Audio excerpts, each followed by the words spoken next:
অবশেষে আপলোড হয়ে গেল পিচ্চুপা নাটকের 7 নম্বর পর্বটি। আর 7 নম্বর পর্বটি বর্তমানে ইউটিউবে রয়েছে। পিচ্চুপা নাটকের 7 নম্বর পর্বটি আপনারা অনেকেই দেখেছেন এবং অনেকে দেখেন নাই। যারা দেখেছেন তারা অবশ্যই একটু কমেন্ট করবেন যে 7 নম্বর পর্বটি আপনাদের কাছে কেমন লেগেছে এবং 8 নম্বর পর্বটি কবে আসবে আর কখন আসবে এই নিয়ে আজকের ভিডিওতে বিস্তারিত আলোচনা করব। সো বন্ধুরা বুঝতে পারছেন ভিডিওটি অনেক ইন্টারেস্টিং হতে চলেছে, তাই ভিডিওটি স্কিপ না করে পুরো ভিডিওটি দেখতে থাকুন। আর আজকের এই ভিডিওটি দেখলে আশা করি পিচ্চুপা নাটকের 8 নম্বর পর্বের জন্য আর কোনো আপডেট ভিডিও আপনাদের দেখতে হবে না। সো বন্ধুরা চলুন বেশি দেরি না করে চলুন শুরু করা যাক। পিচ্চুপা নাটকের এই নিয়ে 7টি পর্ব আপলোড করা হলো। আর 7টি পর্বই এত বেশি আপনাদের ভালোবাসা পেয়েছে যে বর্তমানে পিচ্চুপা নাটকটি ইউটিউব ট্রেন্ডিং এ রয়েছে।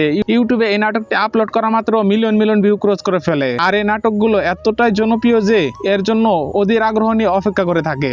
আর পিচ্চুপা নাটকটি এক এক করে 7টি পর্ব চলে এসেছে। পিচ্চুপা নাটকের 7 নম্বর পর্বটি অতি দ্রুত চলে এসেছে, কারণ আপনাদের এত বেশি ভালোবাসার কারণে নাটকটি আমরা অতি তাড়াতাড়ি আনতে বাধ্য হয়েছি। কারণ এই ভালোবাসা ধরে রাখার জন্য নিদ্রা এক্সপ্রেস টিমটা অনেক দ্রুত কাজ করে যাচ্ছে, কারণ আপনাদের এই ভালোবাসা যাতে নিদ্রা এক্সপ্রেস ইউটিউব টিমটা অধিক আগ্রহ নিয়ে কাজ করে যাচ্ছে, কারণ এই ভালোবাসাটা ধরে রাখতে হলে আপনাদের মন জয় করে রাখতে হবে। সো বন্ধুরা পিচ্চুপা নাটকের 8 নম্বর পর্বটি কবে আসবে জানিয়ে দেবে এখনই। তার পূর্বে আপনি যদি আমাদের চ্যানেলে নতুন দর্শক হয়ে থাকেন তাহলে অবশ্যই আমাদের চ্যানেলটি সাবস্ক্রাইব করে রাখবেন, কারণ নিত্য নতুন নাটকের আপডেট আমরা সবার আগে দিয়ে থাকি। পিচ্চুপা নাটকের 8 নম্বর পর্বটি আমরা আশা করি এই মাসের 11 থেকে 12 তারিখের মধ্যে চলে আসবে। সো বন্ধুরা দেখা হবে আরো কোনো নাটকের সুন্দর আপডেট ভিডিওতে। সে পর্যন্ত সবাই ভালো থাকুন, সুস্থ থাকুন, আল্লাহ হাফেজ।